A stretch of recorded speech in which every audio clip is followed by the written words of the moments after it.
빨대로 꽂으시겠다. Setbiul yang teler memperkenalkan bosnya kepada teman-temannya, tapi setelah itu dia tertidur. Para wanita itu terkesan karena Dayun yang masih mengingatnya 3 tahun yang lalu. Singkat cerita, Dayun terbawa tantangan dan akhirnya malah ikut minum-minum alkohol.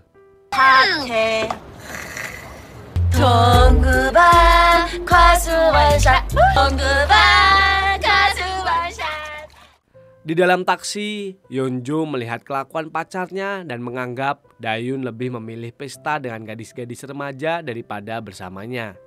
Dayun yang terlalu banyak minum akhirnya teler juga. Singkat cerita, Yeonbi dan Yeonjo menceritakan semua tentang Setbiul dan tujuannya kerja di Toserba. Tapi tak lama kemudian, dia tertidur juga. Setbiul yang telah sadar dan terkejut ketika melihat bosnya yang teler di sampingnya. Setbiul yang mengetahui bahwa teman-temannya telah memberitahukan tujuan dan rencananya kerja di Toserba.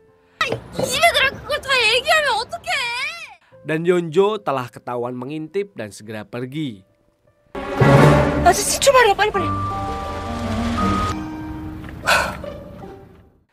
Sedangkan nasib Dayun yang teler, Setbiul membawanya masuk. Tapi ketika Setbiul hendak pergi, Dayun melarangnya untuk pergi.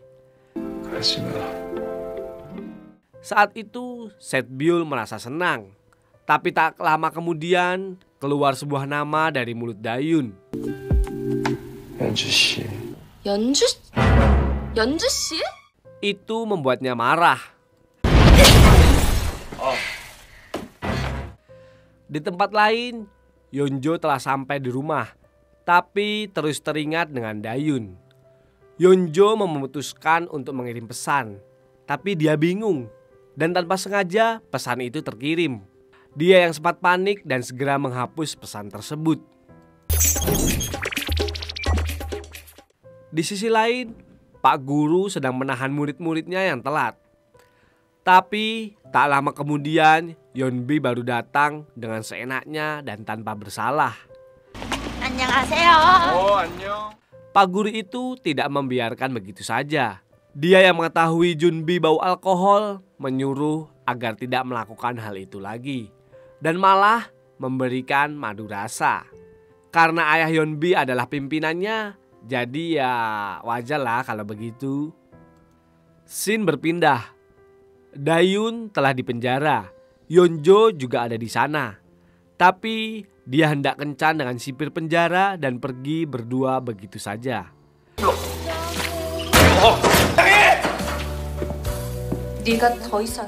Ternyata itu hanya sebuah mimpi. Dia merasa sakit dan berdarah akibat kejadian kemarin. Dayun terkejut karena Setbiul yang masih kerja dan lembur 2 jam dan menyuruh agar Setbiul segera pulang. Setbiul mencoba memastikan kejadian tadi malam ketika ia tidak diperbolehkan untuk pergi.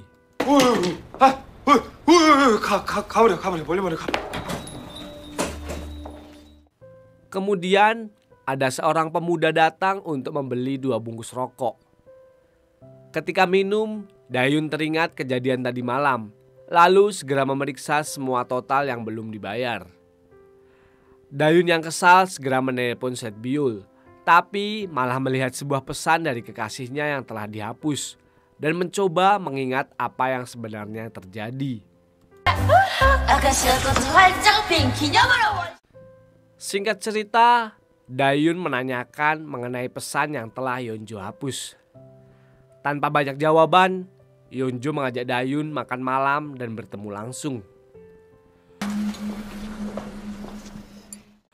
Yeonjo memberikan sindiran untuk Dayun mengenai kejadian tadi malam. Tapi Dayun tidak berani untuk berkata jujur dan memberikan 1000 alasan. Begitu juga Yeonjo yang ditanya tentang pesan yang telah dihapus, tapi menjawab itu adalah sebuah kesalahan. Sesampainya di depan rumah, Yeonjo berencana untuk menemui orang tua Yeonjo dan itu sudah pernah mereka bicarakan di tahun lalu. Namun Yeonjo beralasan bahwa akhir-akhir ini sedang sibuk dan meminta untuk lain kali saja. Akhirnya Dayun berencana untuk ke toko dan memecat pegawai paruh waktunya karena mengajak teman-temannya minum dan berpesta. Tapi ketika ditanya Yeonjo tindakan apa yang dia lakukan, dia menjawab bahwa telah memarahi mereka dan bersikap dewasa. 가. Semenjak Setbyul bekerja di Toserba, kini menjadi sangat ramai pengunjung. Dayun juga teringat perkataan teman-teman Setbyul yang mengatakan bahwa Setbyul menyukainya. Dan ciuman 3 tahun lalu adalah ciuman terakhirnya. Semenjak itu, Setbyul tidak pernah ciuman lagi. Setbyul sedang melayani seorang pembeli yang membawa anjing bersamanya. Wanita itu baru pertama kali ke situ. Setbyul merasa gemas dengan anjing wanita itu yang bernama Frank dan mencium anjing tersebut. Dayun yang melihat kejadian itu, dia terkejut dan merasa ternyata bukan dia ciuman terakhirnya.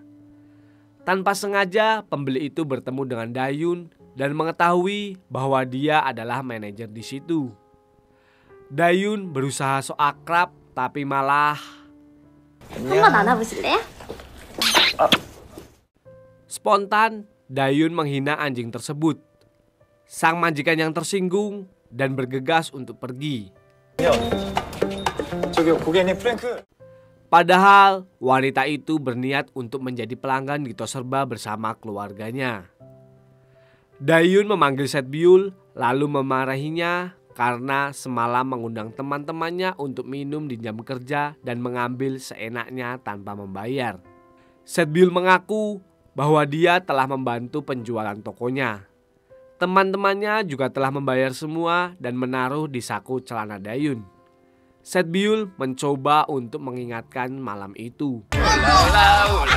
할인 정리 필요 없어. Dayun yang merasa malu berusaha menutupinya dan melarang Setbyul untuk minum di jam kerja dan mengatakan bahwa uang bukan segalanya. Tak lama kemudian datang poluan itu lagi bersama seorang pemuda yang membeli rokok waktu itu. Dayun mendapat masalah karena tokonya telah menjual rokok kepada anak SMA. Sebelumnya Dayun mengira laki-laki itu adalah mahasiswa. Kemudian Dayun dibawa ke kantor polisi. Pihak kepolisian akan mengambil tindakan administratif karena sudah menjual rokok kepada anak SMA. Kini Dayun harus mencari rekaman CCTV siswa SMA yang menunjukkan KTP-nya agar tokonya bebas dari hukuman dan tidak ditangguhkan 4 bulan. Tapi masalahnya Dayun lupa tanggal berapa dia memeriksa KTP siswa tersebut. Dayun mencari satu persatu semua rekaman itu demi tokonya bebas dari hukuman.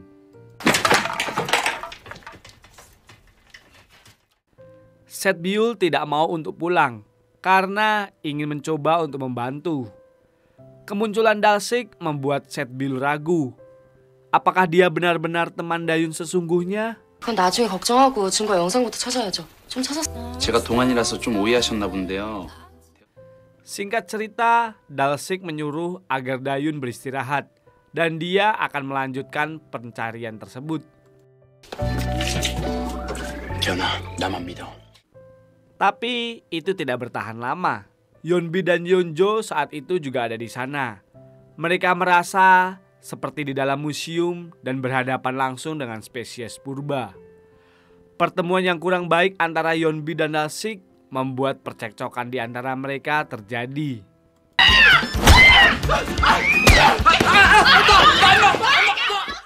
Tak lama kemudian, Dayun dan Setbyul datang lalu melerai perkelahian di antara mereka. Dalsik berdarah setelah dikeroyok 2 wanita. Mereka ibarat minyak dan air tidak bisa bertemu. 야, 싸우지 좀 마. 여기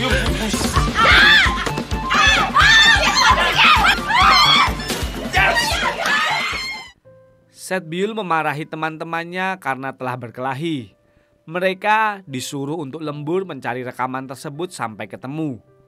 Beberapa saat kemudian, Dayun mendapat telepon dari Hyunju dan hendak segera menemuinya. Setbyul bertanya, bukankah masalah toko ini lebih penting? Tapi Dayun tetap saja pergi. Akhirnya, Setbyul menyuruh agar teman-temannya pulang saja.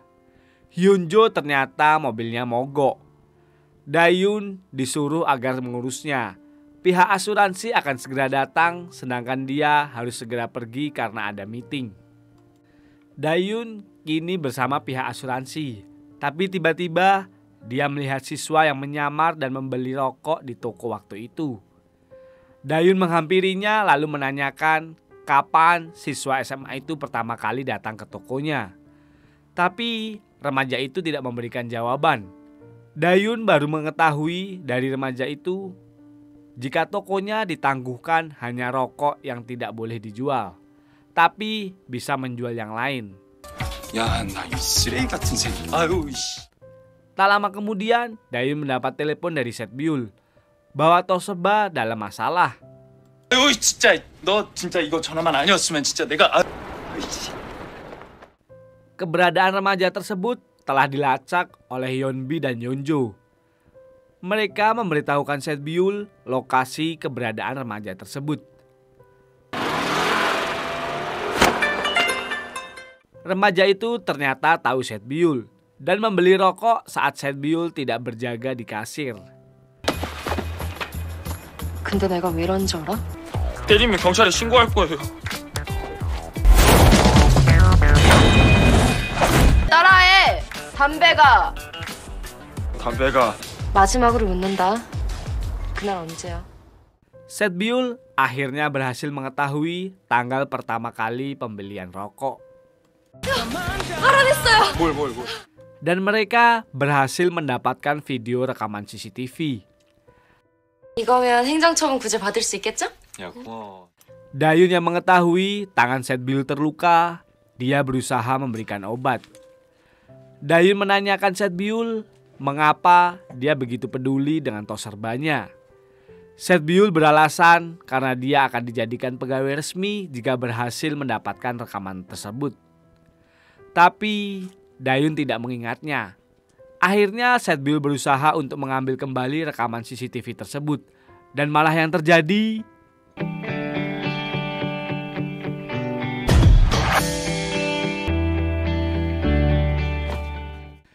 Dayun hendak menanyakan mengenai ciuman 3 tahun yang lalu.